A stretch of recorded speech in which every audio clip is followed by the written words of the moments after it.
கோயம்பேட்டில் உள்ள தேமுதிக அலுவலகத்தில் விஜயகாந்தின் உடலுக்கு அரசியல் தலைவர்களும் திரையுலக பிரபலங்களும் நேரில் அஞ்சலி செலுத்தி வருகின்றனர். இதனிடையே பொதுமக்கள் அஞ்சலி செலுத்துவதற்கு வசதியாக நாளை காலை 6 மணி முதல் விஜயகாந்தின் உடல் தீவுத்திடலில் வைக்கப்படும் என்று அறிவிக்கப்பட்டுள்ளது.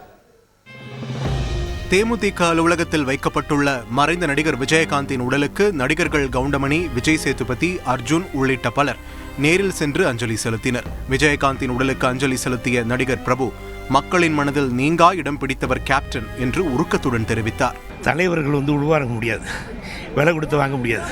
அந்த வகையில் என் அருமை தலைவன் கேப்டன், முன்னாள் நடிகர் சங்க தலைவர் மக்களோட மனசில் மக்கள் மனசை பிடிச்சதால தான், எங்கள் திரையுலகத்தினரோட மனசை பிடிச்சதால தான் இன்றைக்கி பெரிய லீடராக இருக்கார். இன்றைக்கி இருக்கிற பார்க்கக்கூடிய ஒரு கூட்டம். இதேபோல் நடிகர்கள் ஆனந்த்ராஜ், விஜயகுமார், இயக்குனரும் நடிகருமான டி ராஜேந்தர் ஆகியோர் நேரில் இறுதி மரியாதை செலுத்தினர். இயக்குனர்கள் விக்ரமன், மாரி செல்வராஜ் ஆகியோரும் நேரில் அஞ்சலி செலுத்தினர்.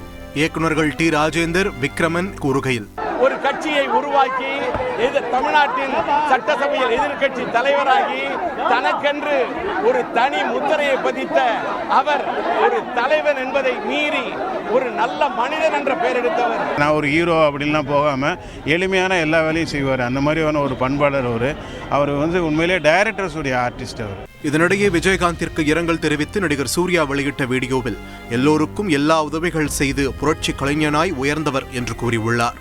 அண்ணன் விஜயகாந்த் அவர்கள் நம்ம கூட இல்லைங்கிற செய்தி கேட்டு மனசுக்கு அவ்வளவு வருத்தமா இருக்கு. ஒரு கண்ணில் துணிச்சலும் மறுக்கண்ணில் கருணையமாய் வாழ்ந்த அபூர்வ கலைஞன் அவர்கள்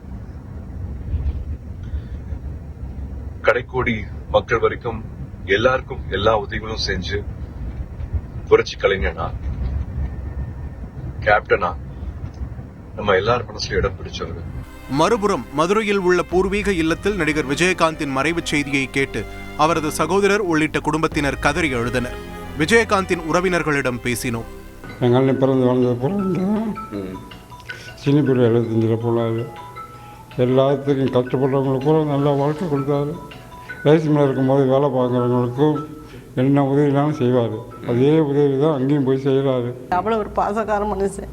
என் பிள்ளைய மேலே எல்லாரும் மேலே, என் பிள்ளைய மேலேன்னு இல்லை, என் நாத்தனா பிள்ளைய, மச்சான் பிள்ளைய, எல்லார் பிள்ளைய மேலே அவ்வளோ ஒரு அஃபெக்ஷனாக இருப்பார். அந்த மாதிரி தங்கமான மனுஷன்.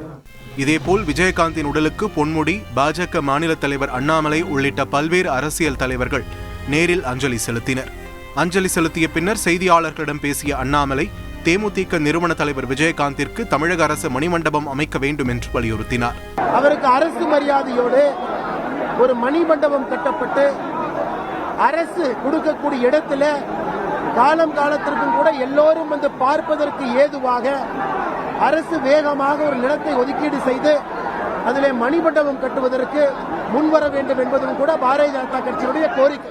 இதனிடையே பொதுமக்கள் அஞ்சலி செலுத்துவதற்கு வசதியாக நாளை காலை 6 மணி முதல் பிற்பகல் 1 மணி வரை தீவுத்திடலில் விஜயகாந்தின் உடல் வைக்கப்படும் என்று அறிவிக்கப்பட்டுள்ளது. செய்திகளை உடனுக்குடன் தெரிந்து கொள்ள உடனே சப்ஸ்கிரைப் பண்ணுங்க.